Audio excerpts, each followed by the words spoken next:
안녕하세요. 저는 이혼할 뻔한 위기를 겪었다 겨우 가정을 지키고 있는 한 남자의 아내입니다. 저는 한 사건으로 인해 여전히 이혼을 염두에 두며 살고 있는데요. 그나마 남편의 진실된 행동 때문에 남편이 저지른 실수에 대해서 큰 마음 먹고 용서하고 있는 상황이에요. 이혼까지 가게 된 결정적인 계기는 남편의 선택이 맞지만 그 선택을 강요한 시댁 때문에 제가 이혼을 보류 중이라고 해야 정확한 설명이지 않을까 싶네요. 아이가 있어서 차마 과감한 결정을 못하고 고민만 하며 살아가고 있거든요. 복잡한 제 사연 좀 듣고 가주시겠습니까? 저는 섬에서 학교를 다녔습니다. 저와 남편의 인연은 중학교 동창으로 시작되어 다 큰 성인이 될 때까지 길게 만나온 사이였어요. 주위에서는 당연히 저희 둘을 이미 결혼할 사이로 보고 대했습니다. 저희가 서로 사랑하는 마음에서 장기간 연애를 해온 것도 있지만 주위에서까지 그렇게 봐주니 남편 옆에는 내가, 제 옆에는 남편이 있는 게 더욱 당연한 존재가 되어버렸고 저희도 모르게 무언가를 시도하거나 구매할 때 등 서로를 당연하게 찾는 경우에 적응되어 갔죠. 저희는 결혼하기 전까지도 계속 서로의 집을 자기네 집처럼 들락거렸습니다. 제가 대학 간다고 같은 곳으로 따라온 남편과 자취방조차 같은 건물로 잡으며 동거 아닌 동거 같은 삶을 지속했었어요. 교복을 벗고 나서도 저희는 어딜 가나 눈에 띌 정도로 붙어 다니는 세트였기 때문에 사람들은 저희와 제대로 친분을 쌓기 전부터 우리한테는 짝이 있으니 따로 사적인 마음을 금지하자라는 수식이 붙기도 했어요. 남편이나 저에게 관심 있어서 접근한 이성들도 저희 둘의 연애 기간을 알게 되면 감히 끼어들지를 못할 정도로 가까운 관계였습니다. 그렇게 내내 같은 울타리 내에서 생활하던 저희도 처음으로 서로 떨어져서 생활하게 되었던 시기가 있었는데요. 바로 대학을 졸업하고 취업했을 때였습니다. 근무지가 다르다 보니 어쩔 수가 없더군요.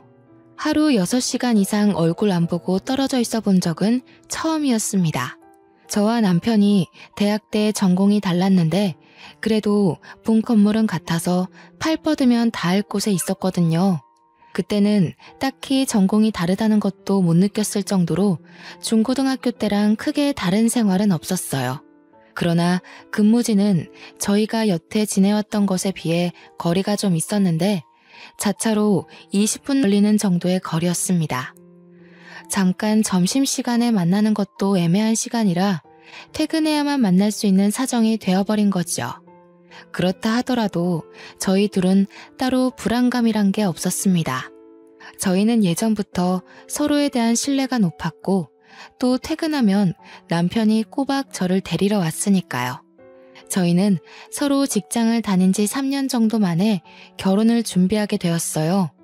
혼수는 안 하기로 이미 저희가 결정해버린 일이라서 결혼하기 전에 집 한 채는 준비해서 시작하느라 시기가 좀 늦었습니다. 나이 30이 되고 나서야 결혼을 발표하게 되었는데 주변에서 저희더러 결혼할 줄 알았다며 드디어 하냐고 짐 빠지게 기다리고 있었다네요. 저희에게 결혼이라는 것은 그리 긴장감 있는 일은 아니었지만 그래도 우리 사이에서 뭔가 색다른 변화가 일어나는 것 같아 약간은 설레었던 기억이 남아있어요. 긴장감이 없었던 건 저희 둘 말고도 양가 어른들 또한 마찬가지였는데요. 상견례 또한 그냥 동네 주민이 오랜만에 만나서 하는 수다 떠는 분위기로 진행이 되었습니다. 저랑 남편이 섬에서 만난 인연이잖아요. 당연히 양가 부모님들도 섬에서 알고 지냈던 사이일 수밖에 없지 않습니까? 상견례에선 거의 옛날 얘기나 요즘 근황 등을 묻는 시간으로 가득 보냈습니다. 가영이가 이렇게 많이 컸구나. 완전 아가씨가 다 됐네. 세월 참 빠르다. 섬에서 우리 성일이랑 같이 밥 먹으러 들락거렸던 때가 엊그제 같은데 왜 아니겠어요? 우리 집에도 성일이가 자주 와서 밥 먹고 가고 그랬었는데 그때 둘이 만난다는 얘기는 소문으로 들었지만 이렇게 길게 만나올 줄은 정말 상상도 못했네요. 근데 어째 성일이는 학교 다닐 때보다 더 큰 것 같다? 클 때 됐지요. 그때가 언젠데 아직도 중학생만 할까? 그래서 가영이 식구들은 그동안 어떻게 지내셨대요? 성일이가 통 말을 안 해줘서 사돈 될 사람들이 요즘 어떻게 지내고 계셨는지도 모르네요. 예나 지금이나 똑같죠 뭐. 먹고 살기 바쁘고 또 가영 아빠가 곧 퇴직이라 제가 이번에 아르바이트 하나를 구했거든요. 이제는 이보다 제가 집 나가는 날이 많지 않을까 싶어요. 성일이네는 횟집 장사 잘 되죠? 우리도 뭐 똑같지. 예전보다는 관광객들이 많아져서 매출이 오르긴 했는데 그것도 성수기 때나 그래.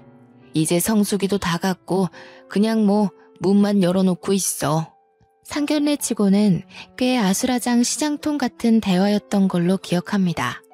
엄마는 시어머니랑 얘기하느라 바쁘고 아빠는 시아버지랑 퇴직 얘기로 근심을 나누고 저와 남편은 부모님들 대화 사이에서 추억을 회상하며 서로의 옛날 일을 놀리느라 재미를 봤죠. 상견례를 재밌다고 표현할 수 있는 며느리가 얼마나 될지는 모르겠지만 저는 그랬습니다. 시부모 될 사람들도 중학교 때부터 알고 지냈던지라 잘 보이고자 아부떨 만한 것이 크게 없었거든요. 모두가 이미 안면 튼 사이였기 때문에 저는 솔직히 다른 며느리들보다 편한 출발점에서 시작한다고 생각했어요. 그런데 역시 며느리란 존재는 시부모와 갈등이 생길 수밖에 없도록 만들어졌나 봅니다. 어디서 며느리 사랑은 시아버지라고 들은 적이 있는데 그것도 제게는 해당 사항이 없나 봅니다. 유리한 출발선에 섰다고 생각했더니 완전 거꾸로 주행하게 됐지 뭡니까? 상견례 때까지만 해도 분위기가 좋아서 잊고 있었던 사실이 하나 있는데요. 시댁에서 저와 남편의 연애 관계를 처음 알았을 때 저를 좀 못마땅해 했다고 들었습니다. 섬 동네라도 학부모 모임 때문에 어른들끼리 모이기도 하는데 거기서 선생님을 통해서 저희 관계가 동네방네 발설된 거였거든요. 남편이 저를 먼저 좋아했고 졸졸 따라다녀서 시작된 만남이었어요. 그 얘기를 듣고 시모가 자기 아들이 그랬을 리가 없다면서 부정을 했다고 엄마한테 들은 적이 있습니다. 엄마도 당시에는 시모가 은근히 부정하는 말에서 기분이 상했다고도 했어요. 저는 그리 특출나게 예쁜 것도 아니었고 공부도 평범했고 게다가 우리 집안 형편 또한 그냥 남들 하고 사는 만큼 정도였는데요. 그 말은 적당한 대출까지 있었다는 뜻입니다. 누구한테 내세울 만큼 자랑할 형편이 아니었다고 솔직하게 말씀드릴게요. 반면 남편 집안은 옛날부터 달랐어요. 남편은 섬에서 횟집을 하는 주인의 아들이었고 중학교 선생님들 사이에서도 유명했습니다. 장난삼아 불리는 별명이 돈 많은 장사집 도련님이었으니 말 다 한 거 아니겠습니까? 그 횟집이 인기 좋아서 제법 매상이 높은 가게였거든요. 작은 섬에서 횟집이라곤 그곳밖에 없으니 매상이 좋을 수밖에 없기도 했죠. 게다가 남편은 시댁집에서 아주 귀한 대접을 받는 3대 독자였어요. 그렇다 보니 시댁에서는 제가 자기 아들 짝으로 있기에 상대적으로 별 볼 일 없어 보였을 겁니다. 저같이 평범한 여자에게 주기 아까웠겠죠. 그래도 당시의 시모는 그저 중학생 애들이 호기심에 가볍게 만나보는 거 생각하고 그냥 내버려뒀던 것 같아요. 시댁이 우리가 생각보다 길게 만남을 이어오고 있다는 걸 아셨을 때는 바로 대학 때였는데요. 남편 자취방을 계약하다가 시모와 제가 마주치게 됨으로써 저희는 당시까지 쭉 연인 사이를 이어왔다고 밝혔습니다. 남편이 자기 가족한테 사생활을 알리는 타입이 아니라서 저와의 관계도 딱히 말씀드리지 않았나 봐요. 그때 시부모가 상당히 당황하는 모습을 보이셨던 걸로 기억합니다. 남들이 저희를 당연하게 생각하는 것처럼 시댁도 저희가 그만큼 길게 이어온 관계를 감히 손대지 못하고 결국 결혼을 수긍하는 쪽으로 체념한 게 아닌가 싶습니다. 어떤 모양으로 이루어졌건 저희 둘의 결혼은 방지턱 하나 없이 무난히 통과되었고요. 신혼여행을 다녀오고 나서 금방 일상으로 복귀를 했습니다. 결혼 전부터 서로의 집에 너무 들락날락했던지라 딱히 동거를 하게 되었다는 특별한 느낌 같은 건 따로 없었어요. 서로에게 그만큼 당연한 존재였으니까요. 그렇게 기혼녀가 된 지 2년차를 넘겼을 때쯤이었습니다. 뱃속에는 아이가 자리 잡았는데요. 인생에서 정말 중요한 시점이라고 생각했던 때에 하필 남편이 일을 그만두고 시댁 횟집을 물려받겠다는 소리를 하지 뭡니까? 나도 자기만 두고 가는 거 걱정돼. 그렇지만 부모님 건강이 안 좋아지셔서 그렇다고 3대째 내려오는 횟집을 문 닫을 수는 없잖아. 부모님도 계속 내가 물려받길 원하시고. 그러니까 왜 하필 지금이야. 그럼 섬으로 들어간다는 얘기잖아. 자기가 거기서 살면 나랑 우리 아이는? 아빠가 버젓이 있는데 아빠 없는 것처럼 키우라고? 무슨 그런 소리를 해. 나도 자기랑 같이 가고 싶어서 고민 많이 해봤어. 그런데 섬에는 보건소밖에 없으니까 혹시라도 일 생기면 병원 가기가 불편하잖아. 아무리 생각해봐도 나만 들어가는 게 맞는 것 같더라고. 나 혼자서 애 키우라는 거네. 장사하면 휴일 내는 것도 어려울 텐데 올 수 있는 건 맞아? 이 말은 그냥 나랑 별거 하자고 통보하는 거나 마찬가지잖아. 아니라니깐. 일주일에 이틀 시간 빼서 주기적으로 올 거야. 나도 가기 싫은데 부모님이 당장 손이 부족하다니까 급해서 어쩔 수가 없어. 이해 좀 해주라. 저는 웬만하면 남편의 의견을 수용하는 편입니다. 그러나 그날만큼은 쉽게 허락하지 못하겠더라고요. 가게 사정이 급한 거 알겠지만 다른 방법을 찾을 순 없었나 싶으면서 남편이 미운 겁니다. 제가 임신 중인 걸 알면서 남편을 섬으로 끌어들이는 시부모한테도 서운했어요. 심지어 시댁에선 제가 하루 만에 답을 내놓길 바라셨던 건지 바로 다음날 직접 확인 전화가 왔더라고요. 신모는 제게 가게에 대한 유래부터 남편이 가게를 물려받아야 하는 사정을 보채었고 또 가게가 얼마나 소중한 자산인지 설교를 했습니다. 그 전화를 1시간 넘게 들고 있었던 것 같아요. 결국 저는 이 제안을 허락할 수밖에 없었죠. 시모의 생각이 옳아서라기보단 시모가 고집을 꺾을 생각이 없어 보였기 때문입니다. 시모 얘기를 듣다 보니 느낀 건데 어머님은 제게 의논을 하고자 연락을 한 것이 아니라 통보를 하기 위해서 연락을 해온 거더군요. 그래도 제 뱃속의 아이를 자신의 손주라고 생각하긴 했나 봅니다.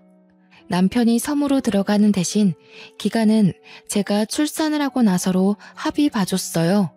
남편이 아니었다면 서러워서 출산 과정에 우울증이 왔을지도 모르겠네요. 남편은 미안함 때문인지 저를 극진히도 보살펴 주었습니다.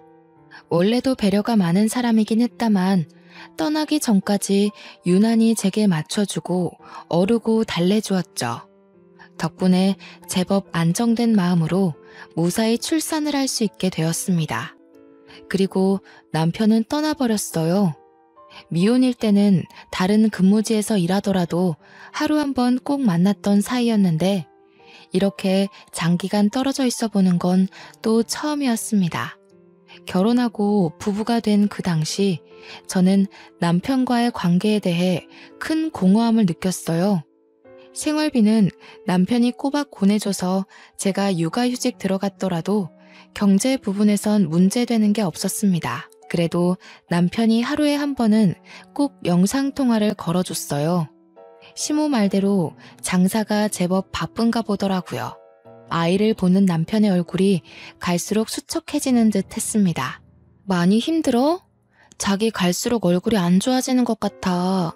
간지 1달밖에 안 됐는데 왜 이렇게 살이 빠졌어?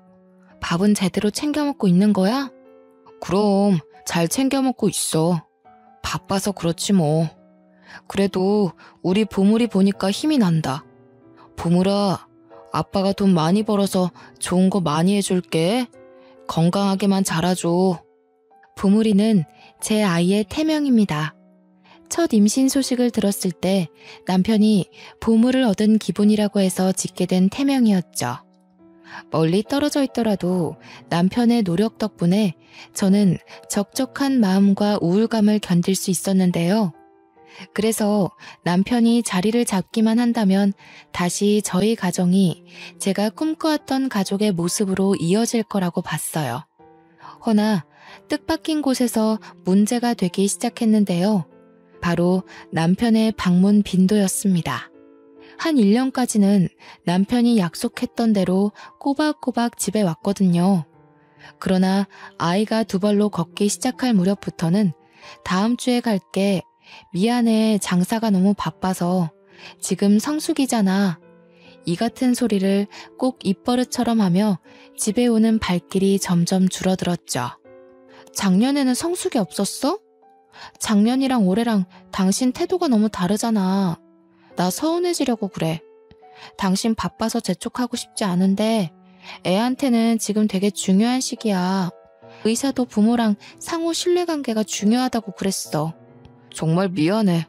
나도 최대한 시간 빼서 가보려고 하는데 부모님만 두고 일 빼기엔 그만한 여유가 안 돼.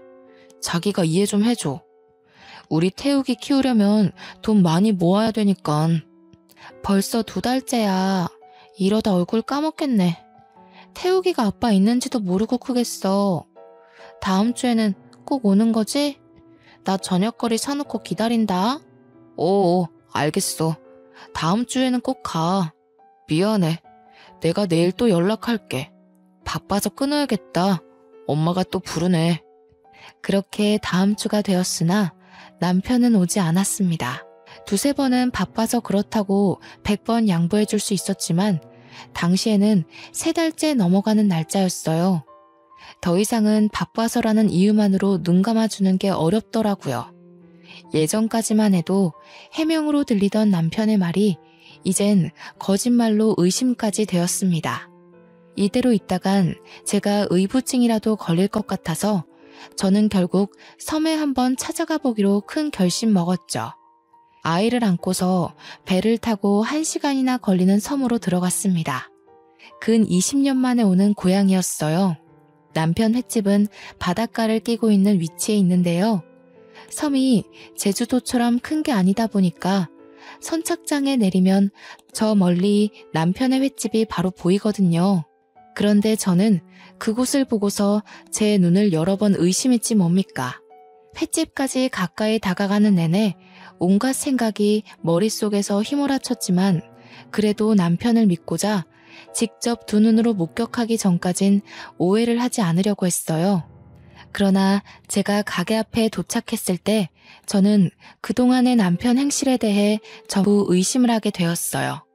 가게에는 손님이 줄을 서기는커녕 아예 임대로 건물을 내놓은 상태였습니다. 문 앞에 멍하니 서서 하얀 종이 위에 까만 글씨를 한참이나 쳐다봤는데요. 그때 옆에서 작은 슈퍼하던 아줌마가 나와보더니 저를 발견하곤 말을 걸어왔습니다. 그 횟집 안 하는데? 오래전에 다른 곳으로 이전했어요. 들어오는 사람이 적다 보니까 횟집이 있어도 장사가 영 그랬지 뭐.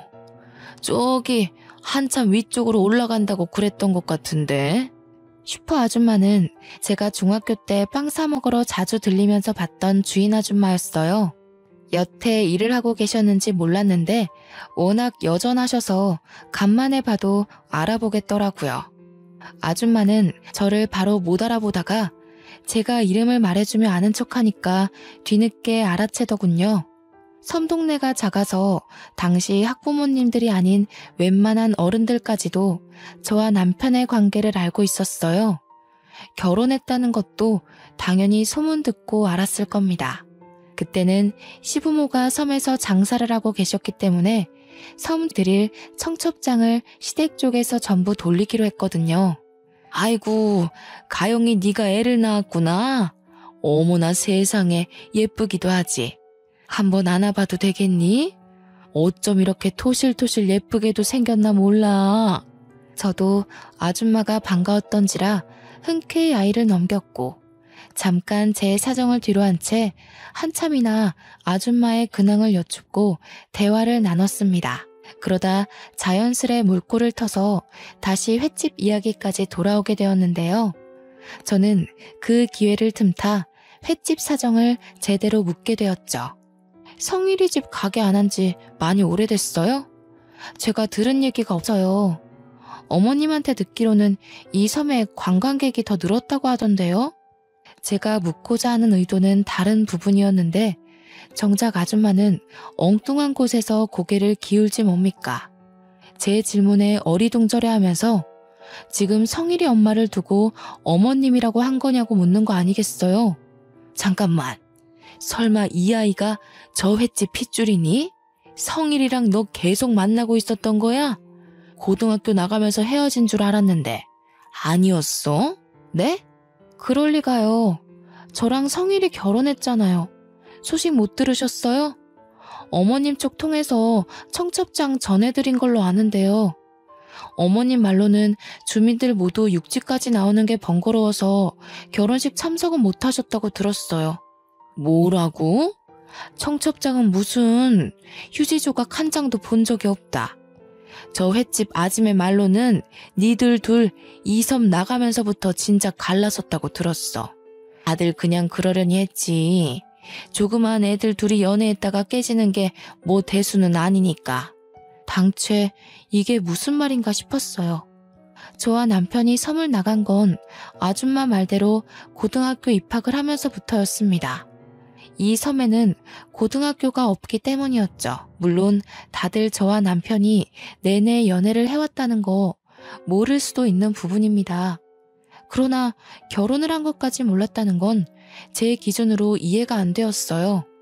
분명 시댁 쪽에서 자기들이 섬 주민들에게 청첩장을 나눠준다고 하여 다 전달했었거든요.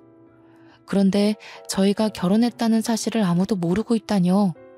슈퍼 아줌마가 놀란 것처럼 저 또한 당황하여 이게 무슨 상황이지 싶었습니다.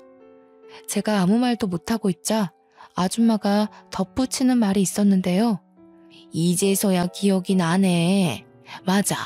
저 집 인천 바다 쪽에 간다고 했었어.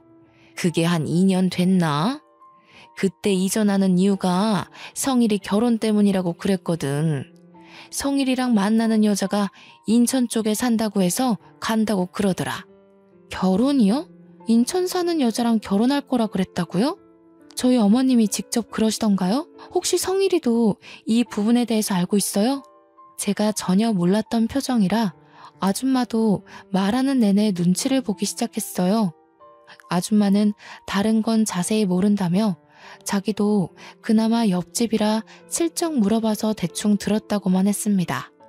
저는 카메라로 그 가게 사진을 찍고 아줌마께 인사를 전한 뒤 당장 그 섬을 빠져나왔어요. 그리고 남편한테 전화를 걸었습니다. 잠자리에 들 시간도 아닌데 남편이 받질 않더군요. 무슨 생각이었는지 모르겠지만 저도 그때 제정신이 아니었던 듯해요.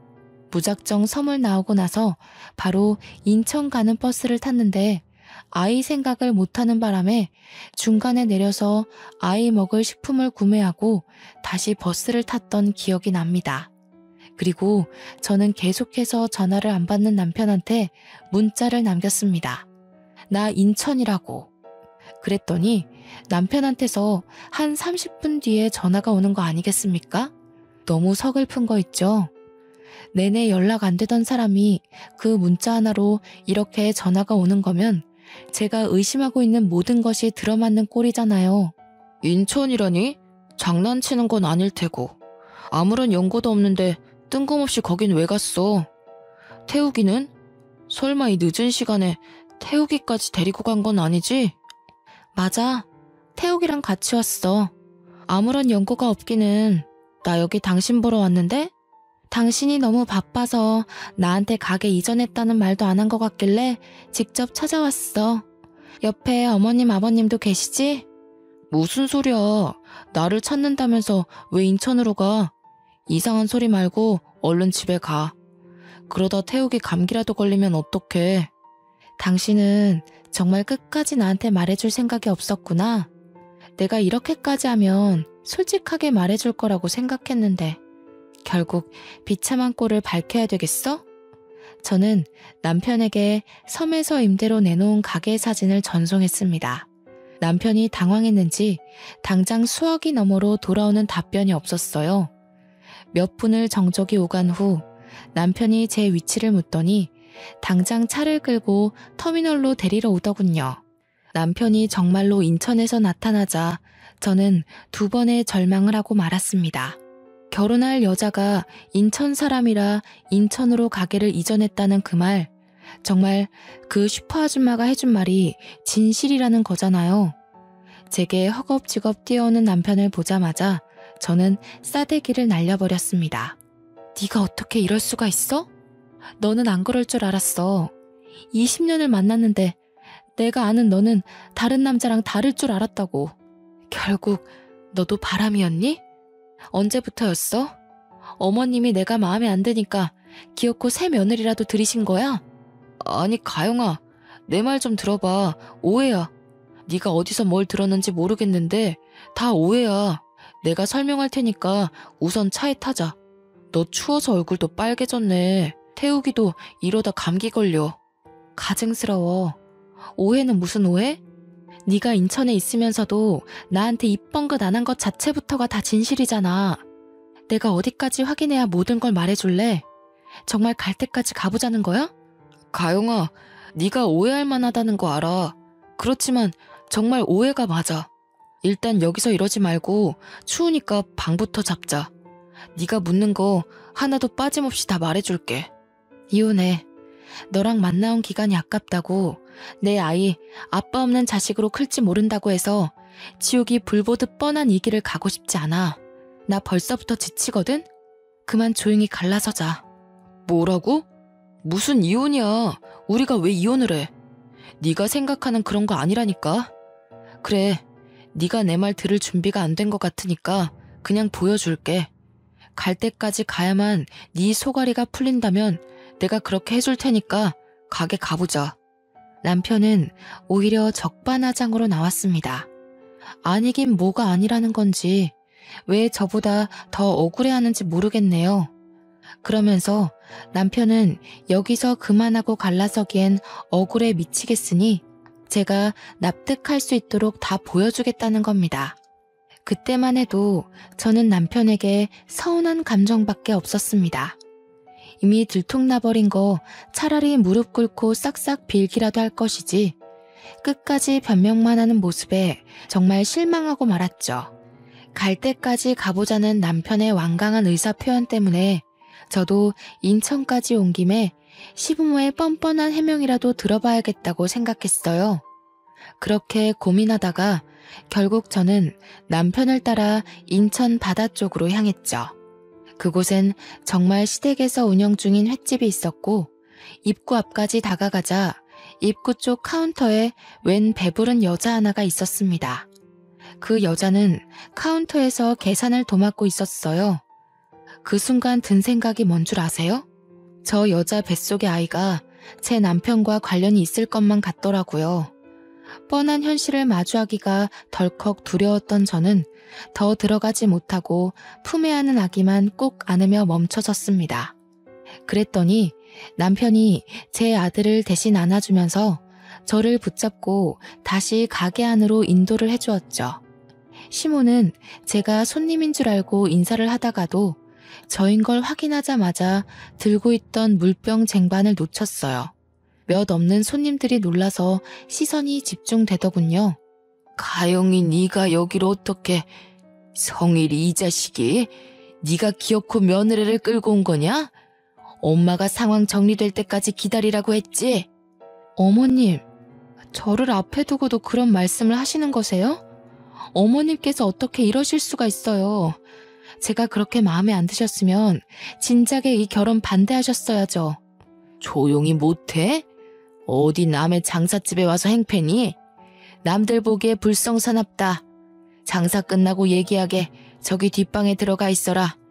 미진아, 너도 오늘은 그만하고 퇴근해봐. 애 건강에 안 좋을라. 아니에요, 어머님. 곧 마감인걸요. 저는 괜찮으니까 마감까지 마치고 갈게요. 그런데 성일 오빠, 정말 오빠가 데려온 거예요? 왜요? 미진이 너가 신경 쓸 일 아니다. 미안하구나. 괜히 이런 정신없는 상황 겪게 해서. 오늘은 좀 일찍 마감하는 게 좋겠다. 이 이후로 손님 받지 말거라. 시모는 제게 별다른 해명을 시도조차 하지 않았습니다. 카운터에 있던 상간녀도 제가 직접 찾아오니 꽤 놀란 눈치였어요. 설마 싶었는데 정말 제 남편이랑 관련 있는 여자인가 보더라고요. 상간녀가 남편에게 많이 의지한 듯한 말투로 묻는데 남편은 그 여자를 거들떠도 안 봤습니다. 제 앞이라 표정 관리하는 거겠죠. 그 모습마저 어처구니가 없어서 남편이 더 꼴보기 싫더라고요. 그래서 남편 품에 있는 제 아들을 빼앗듯 데려왔습니다. 당신이 어떻게 살고 있었는지 충분히 알겠어. 고작 이런 거 보여주려고 그렇게 억울해했니? 도대체 내가 이 상황에서 이혼 말고 할 수 있는 게 뭐라고 생각하는데? 끝까지 들어줘. 이왕 이렇게 된 거 당신이 좀 놀라더라도 난 오히려 잘 됐다고 봐. 나도 피해자고 내가 여전히 사랑하는 여자는 너야. 엄마가 멋대로 인공수정시킨 저 여자애 해결하느라 널 신경 못 썼어. 여기까지 오게 해서 미안해. 이건 저도 못 들은 말이라서 놀랐습니다. 그 뒤로도 남편이 하는 말들은 가히 충격적이었는데요. 남편 집에 먼 팔촌 되는 친척에서 며느리로 들어왔다는 여자가 있었는데 그 여자의 남편이 난임이라 아이 갖기 어려웠대요. 그래서 제 남편한테 정자기증을 원했다는 겁니다. 저와 남편은 혹시 몰라서 20대 때 나란히 정자와 난자를 냉동 보관했었어요. 당연히 가족들의 동의를 구하고서 진행했던 일이라 식구들 모두 그 사실을 알고 있었죠. 그걸 기억하고 있던 시모가 남편한테 그 냉동 정자를 달라고 했다는 거 아니겠어요? 남편은 어처구니 없는 제안에 완강하게 거절을 했으나 시모가 너무 사정을 했고 그 상간녀까지 찾아와서 울고불고 비는 바람에 할 수 없이 허락을 했다고 합니다. 시모가 왜 그렇게 그 팔촌 며느리에게 신경을 썼냐 하면 며느리 집안이 또한 장사꾼 집안이라고 하더군요. 시댁과 똑같이 횟집을 하는 곳이래요. 이미 인천에서 자리매김하고 있는 가게라서 매출이 시댁보다 월등하다고 들었습니다. 정자 기증을 너무 사정하며 빌길래 남편은 허락하는 대신에 그걸 빌미로 절대 문제되지 않게 해달라고 당부했다고 해요. 그런데 상간녀가 자기 남편이랑 잘못되면서부터 제 남편한테 찾아와 매달리는 실정이라고 되었다고 하네요. 뱃속의 아이가 제 남편의 씨니까 남편과 살겠다고 살림을 차릴 작정으로 온 것이죠. 그 일의 시작이 바로 제가 임신을 했을 때였어요. 남편이 갑자기 섬에 들어가겠다고 했었잖아요. 그때부터 시댁에서 남편을 달달 볶은 것 같더라고요. 혹시라도 이 얘기가 제 귀에 들어갈까봐 남편 혼자 해결하려고 했다는데 제가 여기서 남편의 말까지 의심하기엔 들어맞는 상황이 너무 많았어요. 시끄럽다. 네가 생각 없이 결혼만 안 했어도 이 사단까진 안 났을 거 아니냐. 다 듣기 싫으니까 뒷방 들어가던지 서울까지 태워다 주고 오던지 네가 알아서 해라. 태우개미한테도 내가 별다른 할 말은 없다. 솔직히 우리는 장사에 도움되는 며느리가 필요해. 네가 소송을 하더라도 위자료 얼마든지 내줄 테니 내 아들 앞길은 그만 막거라. 엄마, 무슨 말을 그렇게 심하게 해. 앞으로 판 벌어지게 안 한다고 약속했잖아. 가영이한테 피해가는 일 없게 하는 조건으로 내가 여기 붙어있는 거야. 이제 와서 이러면 나도 더 이상 합의 안 봐. 합의 안 보면 이미 미진이 뱃속에는 네 아이가 살아 숨쉬고 있어. 저 가여운 애를 아빠 없는 자식으로 만들 셈이니? 그놈의 애정 타령은 어릴 때나 했던 걸로 충분하다. 누가 네 미래에 도움될 배우자인지 똑똑히 생각해. 못 들어주겠네요. 듣기 거북해서 더는 이 자리에 있고 싶지도 않아요. 제 눈에는 둘 다 용서할 수 없는 건 똑같거든요. 그걸 달라고 사정하는 어머님이나 달라고 한다고 끝내 허락해준 신이나 똑같아. 뭐야? 조조 말하는 꼬락서니 좀 봐라. 젊은 여자 입에서 저런 망측한 소리가 나오니 애가 뭘 보고 배우겠어? 며느리라는 것이 시애미한테 눈 부릅뜨고 쌍심지나 켜고 집안이 못나면 성품이라도 바람직해야지. 이제야 하는 소리지만 내 아들이 천배 만배 아깝다. 듣고 있던 남편은 저를 막아서며 직접 시모한테 호통을 쳤습니다. 남편은 시모 생각과 다른지 상간녀와 시부모를 한 통속으로 싸잡아서 소리치더라고요. 특히 상간녀를 무척 대놓고 하찮은 취급하는데 이게 제 앞이라 연기하는 느낌은 아니었어요. 아무리 바람피지 않은 척을 한다지만 상대 여자한테 이렇게까지 모욕을 줄 수 있나 싶을 정도로 상간녀를 내려까고 있었습니다. 나는 더 이상 모르는 일로 할 거야. 여태 해결될 거라 보고 좋게 설득하려 했는데 가영이가 알아버린 이상 나도 이판사판 없어. 저 여자가 품은 아이? 그거 내 아이라 생각하지 않아. 저 여자 내쫓지 않으면 저 여자가 낳은 아이까지 망하게 하는 꼴 내가 보여줄게. 어머머, 너 지금 그게 무슨 말이니? 어떻게 네 아내 될 사람한테 그런 막말을 해? 엄마가 널 어떻게 키웠는데? 넌 이 집의 3대 독자야. 내 귀한 자식을 저런 별 볼 일 없는 집에 넘겨줘야 하는 부모 입장은 생각도 안 해봤니? 어머님, 저를 인정 못하겠다고 하셨나요? 어머님이 이런 몰상식한 짓을 벌이고도 얼마나 잘 지낼 수 있을지 두고 볼게요. 제가 두 눈 뜨고 있는 이상 어머님은 영영 죗값 치르셔야 될 겁니다. 어머님께서도 별 볼 일 없어지면 다신 그런 소리 못하겠죠. 그날 거기서 저는 거의 끝을 보는 수준으로 시댁과 다퉜습니다.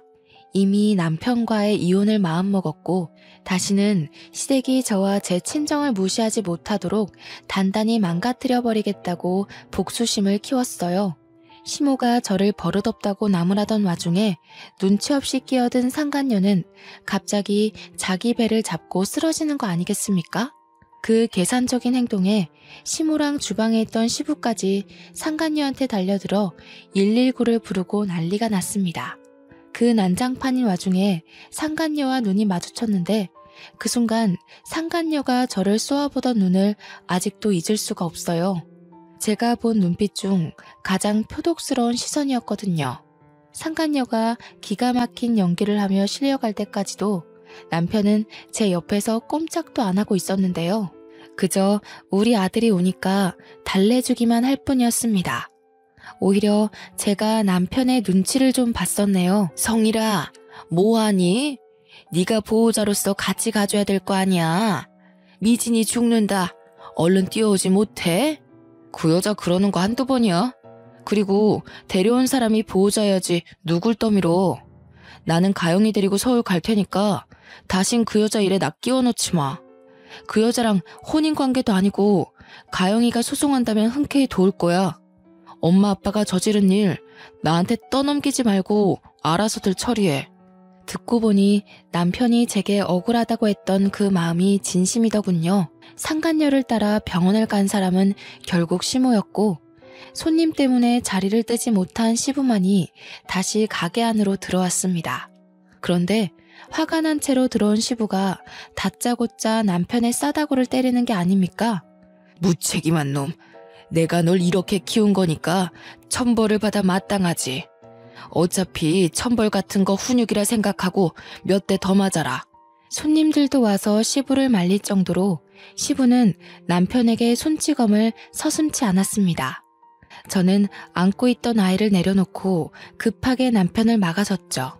왜 이러세요, 아버님? 아버님도 그러시는 거 아니에요. 법으로 따진다면 아버님 지금 범죄자세요. 그렇게 아낀다는 아들까지 손수 그렇게 만드신 거라고요. 뭐가 떳떳해서 자식한테 손찌검을 하세요? 제가 이혼해주길 원하셨어요? 네, 소송해드릴게요. 그 결과를 모르고 벌인 일은 아닐 테니까요. 시부가 억누른 감정을 못 참고 제게도 손찌검을 하려는 걸 손님들 덕분에 차마 닫지 못하고 있었는데요. 그때 남편이 그대로 시부를 밀어버렸습니다. 남편의 힘에 시부 옆에 붙어있던 손님들까지 휘청거리며 넘어졌고요. 그러더니 남편은 저더러 무슨 이혼이냐고 자기는 절대 이혼할 수 없다면서 저한테 사정하기 시작하더라고요. 자기가 정자기증을 허락하는 바람에 이사단이 났지만 이혼만큼은 못한다고, 나 없이 못 산다고 싹싹 비는데 제 마음이 줏대 없이 흔들리지 뭡니까? 그럼 당신 부모님이랑 연 끊을 수 있어? 나는 이제 당신 부모님 모시고 살 생각 추호도 없어. 그런데 당신이 부모님과의 연을 못 놓겠다면 난 당신 보고 못 살아. 차라리 당신이랑 좋았던 기억만 가지고 평생을 그리워하는 편이 나아. 저는 나름 최후의 수단이라고 생각하며 말했는데 남편은 눈물까지 보이면서 제게 넙죽 엎드렸습니다. 그러면서 당장 시부모와 연 끊을 수 있다고, 자신도 이번 기회에 부모님께 많이 실망했다고 하더군요.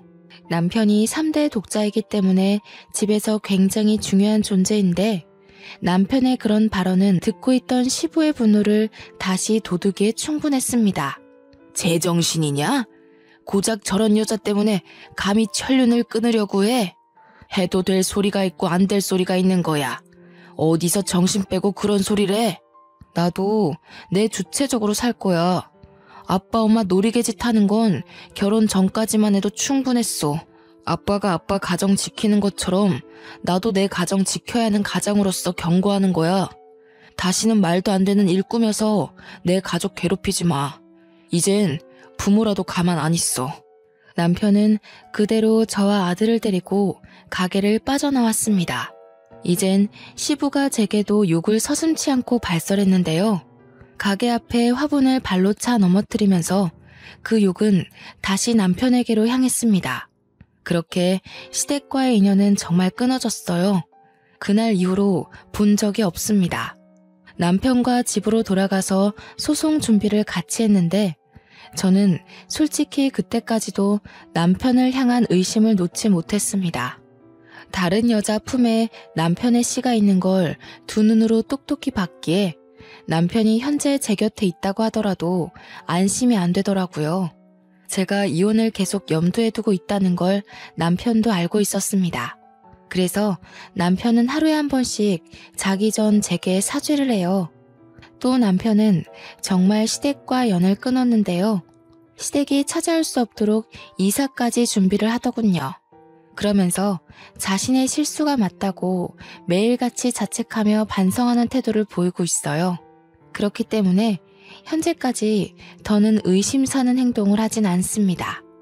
예전 연애 때처럼 제 옆에 딱 붙어서 자신의 일거수일투족을 알아서 보여주고 있죠. 그런 과정에서 손수 시댁과 상간녀를 고소하는 남편을 보며 저는 아직 이혼을 보류 중에 있네요. 남편이 다시 제가 알던 그의 모습으로 돌아온 것 같거든요. 이건 좀 나중에 듣게 된 사실인데 시댁에선 그 상간녀를 어쩌지 못해 거두었다고 하더라고요. 혹여나 그 여자 배에서 태어나는 남편의 씨가 아들은 아닐까 하며 지켜봤다고 합니다. 그러나 딸인 걸 알고 바로 내쫓았대요. 그 때문인지 시모한테서 가끔 문자가 오는데 역시 아들 씨가 아까운 집이라 그런지 제 아들을 탐내면서 그제야 슬슬 꼬리 내리는 거 아니겠어요? 문자 내용 보니까 소송 비용을 대느라 인천의 가게 문도 닫은 것 같았어요. 또다시 섬으로 들어간다는 소식을 전해왔습니다. 제가 남편한테 그 문자를 보여줬더니 남편이 저더러 시달리게 해서 미안하다고 당장 번호 바꾸자고 하대요. 그래서 번호까지 바꾸는 바람에 시댁 소식을 못 들은 지는 벌써 반개월이 지났습니다. 남편이 시시각각 제게 모든 걸 밝히고 보여줘서 아는데 남편 또한 시부모에게 받은 연락이 없었어요. 남편을 향한 신뢰가 회복이 되기까지 긴 기간이 걸리겠지만 그래도 한편으로는 남편이 걱정되더라고요.